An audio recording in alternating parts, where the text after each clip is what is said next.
तर तिथीनुसार आज शिवराज्याभिषेक सोहळ्याचा उत्साह राज्यभरात दिसतोय। मुख्यमंत्री देवेंद्र फडणवीस यांनी कुर्ल्यामध्ये उपस्थित राहत शिवरायांची आरती केली, तर नागपूरमध्ये सुद्धा शिवराज्याभिषेक सोहळ्याचा उत्साह दिसून येतोय। ही दोन दृश्य आपण सध्या बघू शकतो। कुर्ल्यामध्ये मुख्यमंत्री देवेंद्र फडणवीस हे पोहोचलेले होते, त्या दरम्यान त्यांनी उपस्थित राहत शिवरायांची आरती केली, त्यावेळची दृश्य। तर नागपूरमध्ये सुद्धा हा उत्साह बघायला मिळतोय। पारंपरिक वेशभूषा परिधान करून अनेक शिवप्रेमी जमलेले होते। तिथीनुसार आज शिवराज्याभिषेकाचा हा जो उत्साह आहे तो मुंबईतील कुर्ल्यामध्ये आणि नागपूरमध्ये बघायला मिळतोय।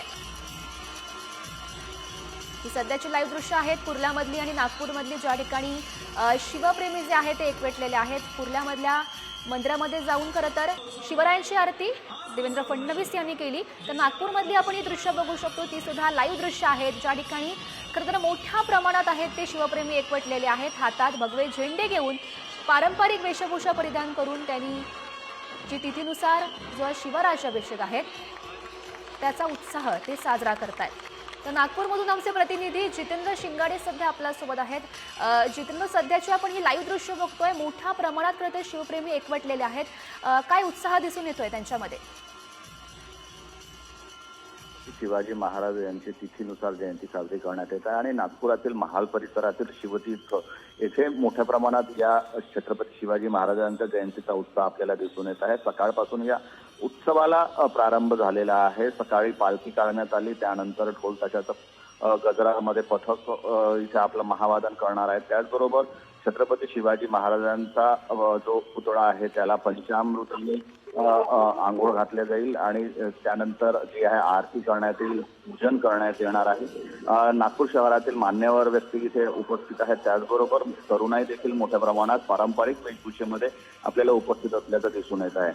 महत्त्वाचं म्हणजे इथे मोठ्या प्रमाणात शिवकालीन जे प्रात्यक्षिक आहे ते सादर करण्यात येतील, त्यासाठी नागपुरातील 4 आखाडे इथे पोहोचलेले आहेत। त्याचबरोबर ढोल ताशा पथकातर्फे देखील मोठ्या प्रमाणात सादरीकरण करण्यात येतील आणि 30 ढोल ताशा पथक एकत्र येऊन महावादन करणार आहेत। तर एकूणच पाहता छत्रपती शिवाजी महाराज यांच्या जो तिथीनुसार जयंती साजरी करण्यात येत, शिवराज्याभिषेक सोहळा साजरा करण्यात येत आहे आणि त्या निमित्ताने मोठ्या प्रमाणात इथे उत्साहाचं वातावरण दिसून येत आहे। गौरी, नक्कीच जितेंद्र, खरं तर आपण दृश्यांच्या माध्यमातून सुद्धा मोठा उत्साह या ठिकाणी बघू शकतो। धन्यवाद दिलेल्या सविस्तर माहितीसाठी।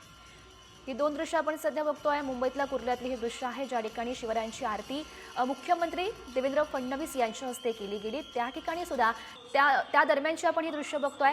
आणि नागपूरमधली ही सध्याची लाईव्ह दृश्य आहेत, ज्या ठिकाणी खरं तर मोठी रॅली निघालेली आहे। तर शिवरायांमध्ये संपूर्ण शिवप्रेमींमध्ये उत्साहाचं वातावरण आपण दृश्यांच्या माध्यमातून बघू शकतोय।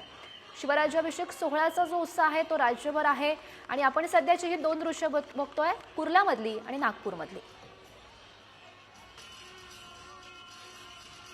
तर पारंपरिक खेळाचं सादरीकरण सुद्धा नागपूरमध्ये होताना बघायला मिळतात। अनेक शिवप्रेमी एकवटलेले आहेत, पारंपरिक वेशभूषा परिधान करून त्यांच्याकडून हा जो आजचा दिवस आहे तो साजरा केला जातोय। आज तिथीनुसार शिवराज्याभिषेक सोहळा आहे, ज्याचा उत्साह संपूर्ण राज्यभर बघायला मिळतोय। कुर्ल्यामधली दृश्य आणि नागपूरमधली ही दृश्य आहेत। मुख्यमंत्री देवेंद्र फडणवीस यांनी कुर्ल्यामध्ये शिवरायांची आरती केली, त्यावेळीची ही दृश्य आहेत। तर नागपूरमध्ये सध्याची ही लाईव्ह दृश्य, ज्या ठिकाणी रॅली निघते आणि शिवप्रेमी एकवटलेले आहेत। तर ढोल ताशांच्या गजरात आज जो शिवराज्याभिषेक आहे तो तिथीनुसार तो उत्साहात साजरा केला जातोय। सोबतच आपल्याला जे आहे ते चिमुकले शिवप्रेमी सुद्धा दिसत आहेत, त्यांच्याकडून सुद्धा आजचा हा उत्साह आपण बघू शकतोय। ही दोन दृश्य आपण बघतोय, कुर्ल्यामधली आणि नागपूरमधली।